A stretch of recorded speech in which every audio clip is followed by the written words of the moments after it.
थोड़ा ध्यान लगाकर सुनना। हरतालिका तीज शिव महापुराण की कथा ही नहीं, आप जो तीज करते हो, हरियाली करो चाहे सातुड़ी करो, उस तीज की महत्वता क्या है, इस हिंगोली की शिव महापुराण की कथा में अपने को समझना है कि उसकी मूल तत्वता, उसकी महत्वता है क्या, उसका महत्व क्या है।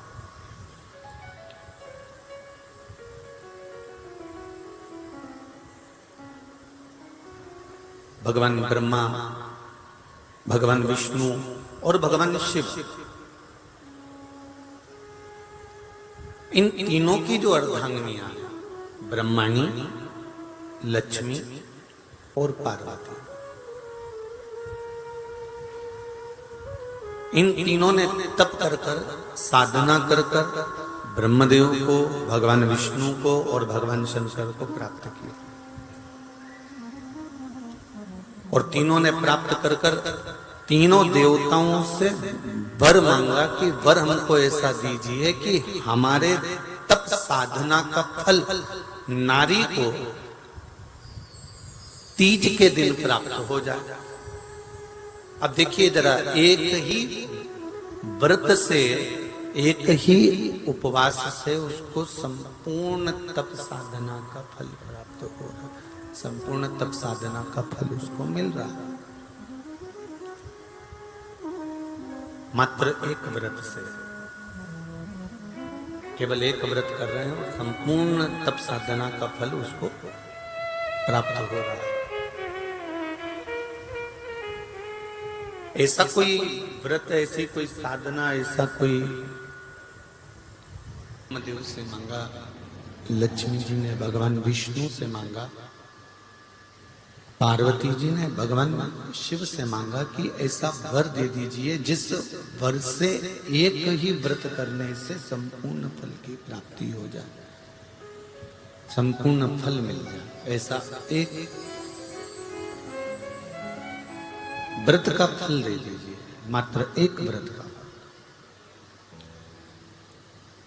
अब देखिए, हरियाली तीज करने वाली माताएं थोड़ा ध्यान से सुनना।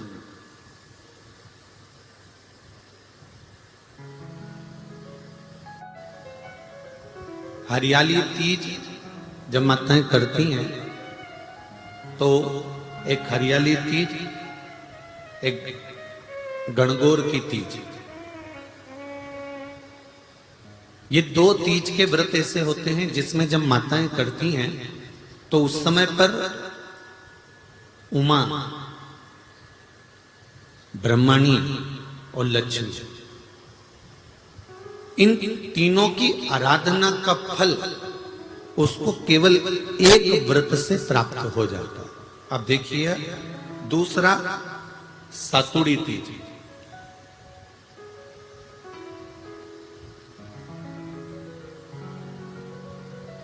इसमें उमा और महेश्वर, उमा और महेश,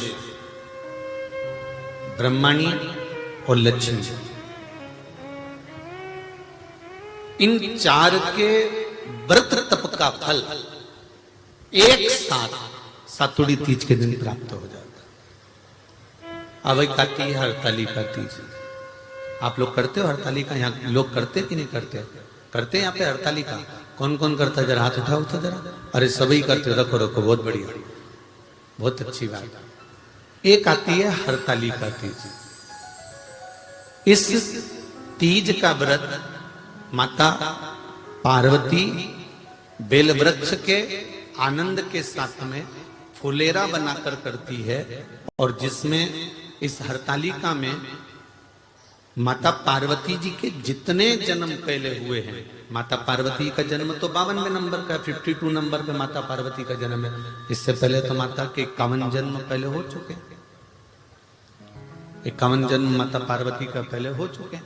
तो वो जितने जन्म माता पार्वती पूर्व में ले चुकी हैं, ब्रह्माणी जितनी बार ब्रह्मदेव के साथ में विराजमान हो चुकी हैं, इंद्राणी जितनी बार इंद्र के साथ विराजमान हो चुकी हैं, और लक्ष्मी चाहे वो राधा के रूप में हो, चाहे वो रुक्मिणी के रूप में हो, चाहे वो सतभामा के रूप में हो, चाहे वो यमुना के रूप में हो, चाहे वो गंगा के रूप में हो, जितनी बार माता लक्ष्मी ने रूप धारण करे हैं वो सब रूप में, और माता पार्वती अपने सारे रूप में, ब्रह्मणी अपने सारे रूप में, लक्ष्मी अपने सारे रूप में इस हड़तालिका तीज के व्रत को करने के लिए आतुर रहती हैं। और इस व्रत को कल कर एक दिन में ही संपूर्ण विश्व का जितना तप है, साधना है, उपवास है, सबका फल एक साथ एकत्रित कर लेती हैं केवल एक व्रत में, हड़तालिका तीज। अब एक बात ध्यान से सुनिएगा, सारे व्रत, आपका अगर स्वास्थ्य खराब हो गया तो आप व्रत छोड़ सकते हो। जितने भी व्रत आप लोग कर रहे हैं पूर्व के, सोमवार, मंगलवार, एकादशी, छठ, पंचमी, चतुर्थी, अगर आपका स्वास्थ्य खराब है तो आप उस व्रत को छोड़ सकते हो, सारे व्रत को छोड़ सकते हो।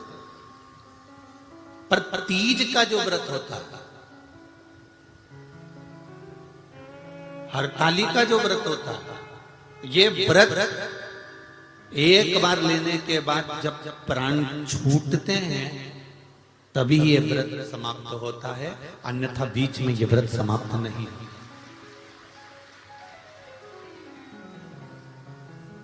ये व्रत समाप्त होता ही नहीं।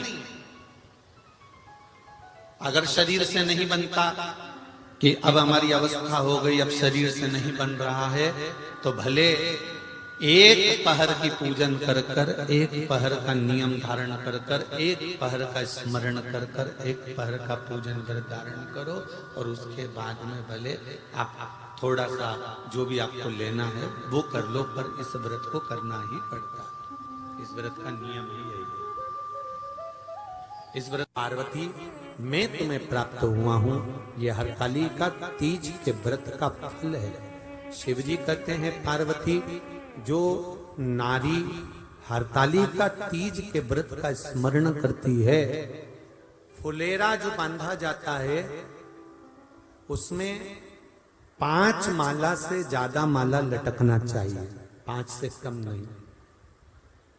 कितनी? जैसे माला जो लटकाते हो वो 5 से ज्यादा होना चाहिए। 5 तो जया, विषहरा, शामली बारी, दौतली, देव, इससे अधिक होगी चलेगा, पर इससे कम फुलेरे के अंदर माला नहीं होना चाहिए महाराज। दूसरा, फुलेरा जहां हरतालिका व्रत हो वहीं पर बांधा जाता है। हरतालिका तीज का व्रत एक ऐसा व्रत होता है जो मरते दम तक रहता है। इस व्रत को छोड़ा नहीं जाता। ये नहीं किसी और वाले गुरुजी ने कहा और अपन ने एक बार कर लिया और अगली बार वो व्रत गायब हो गया, ऐसा नहीं होता।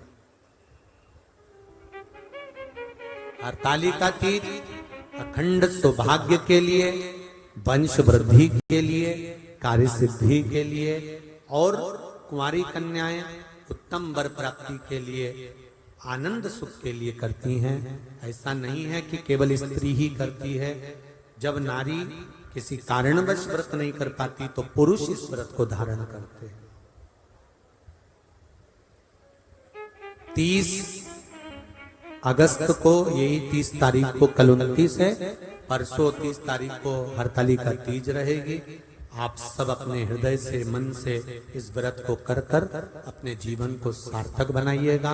जो करते हैं, कितने लोग करते हो जरा हाथ उठाइए हरतालिका तीज। इतने सारे करते हो, अरे वाह वाह, कर लो, प्रणाम प्रणाम, आपको बहुत बहुत नमन करता हूं, बहुत बहुत सारा। फुलेरा बांधते हो? नहीं, अब की बात बांधना। मंदिर में करते हो तो मंदिर में, घर में करते हो तो घर में। फुलेरा वंश की वृद्धि करता है, फुलेरा अखंड सौभाग्य देता है, फुलेरा मन की कामना को पूर्ण करता है। जो बेटियां जिनका विवाह नहीं हो रहा हो या बेटे जिनका विवाह नहीं हो रहा हो, वो 7 स्थान पर कहीं फुलेरा बंधा हो तो फोन लगाकर पूछना कहाँ बंधा है, वहां का दर्शन करना। एक फूल में हल्दी कुंकू लगाकर शिव जी को चढ़ाकर फिर वहां से जाना। 7 स्थान के फुलेरे का दर्शन अवश्य करिएगा। जो व्रत नहीं करते हैं उनसे निवेदन है, कहीं हरतालिका हो रही हो तो वहां बैठकर अगर भजन हो रहे हो तो थोड़ी देर भजन गाने चले जाना। अपने मोहल्ले में, कॉलोनी में, सोसाइटी में कहीं हरतालिका तीज का व्रत हो रहा हो तो 2-4 मिनट जाकर दर्शन जरूर करना, जिससे भोलेनाथ आपका खंड सौभाग्य करे और आपके मन की कामना पूर्ण करे।